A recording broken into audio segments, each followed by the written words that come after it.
not that I would want to sing, but you'll be interested to hear this piece, The March of the Women, composed in 1911 by Dame Ethel Smythe, who was one of the first women composers to come to prominence, as she did. Prior to that, people like Robert Schumann's wife, Clara Schumann, was very much kept in the background, as in other walks of life. But Dame Ethel Smythe really became a very prominent figure in English and international musical life. And this is her setting of the 4 verses of a poem called The March of the Women, sung by members of the Keswick Choral Society.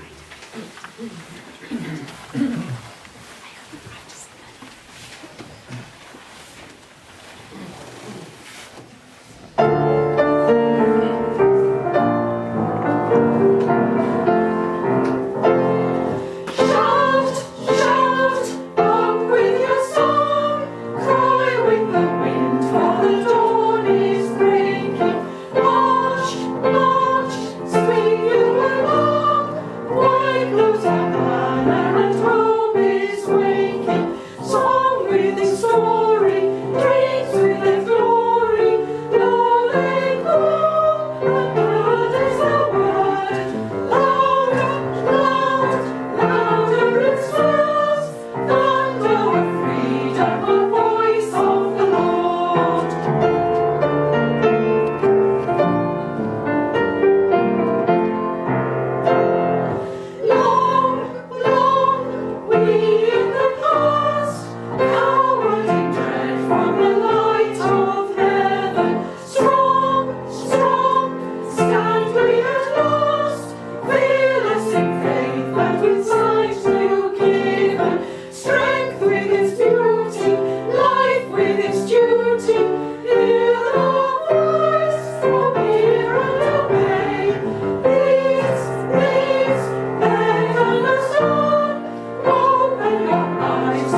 Be brave.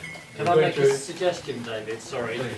Because it's absolutely pelting down out there, and I don't want anybody to stand out there. Well, I can't force you to stand out there anyway. I don't want anyone to stand out there for longer than absolutely necessary.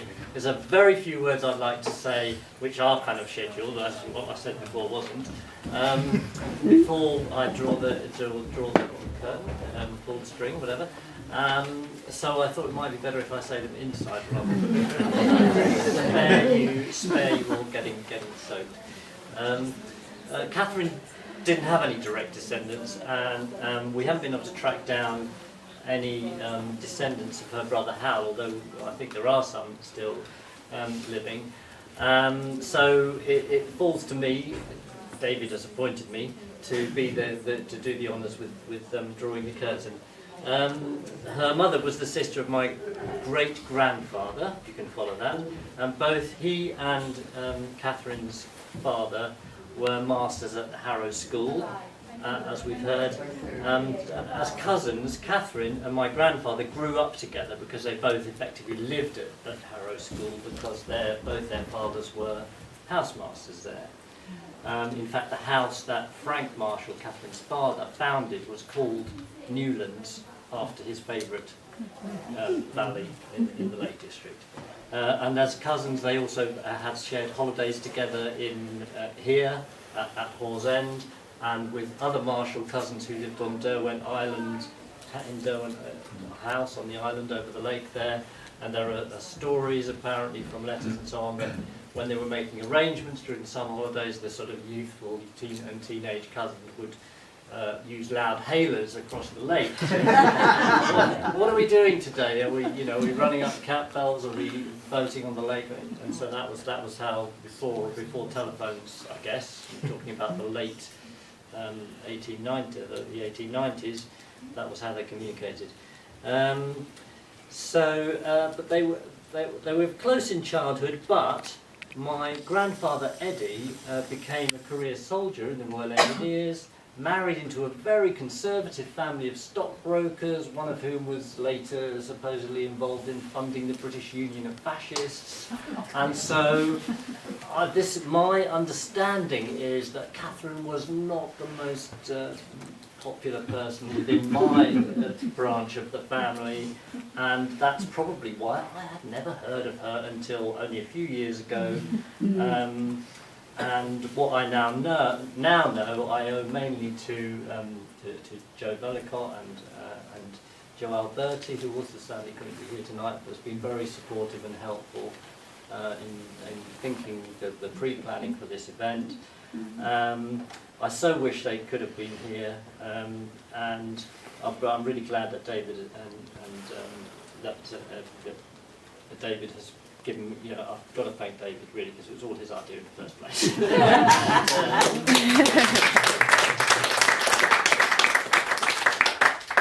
But also Cyril, who's helped my learning about particularly the war resistance movement and Catherine's involvement in that, along with David Bolton, who I thought was going to be here, as the author of a book called Objection Overruled, which I can recommend if anybody wants to know more about the No Conscription Fellowship.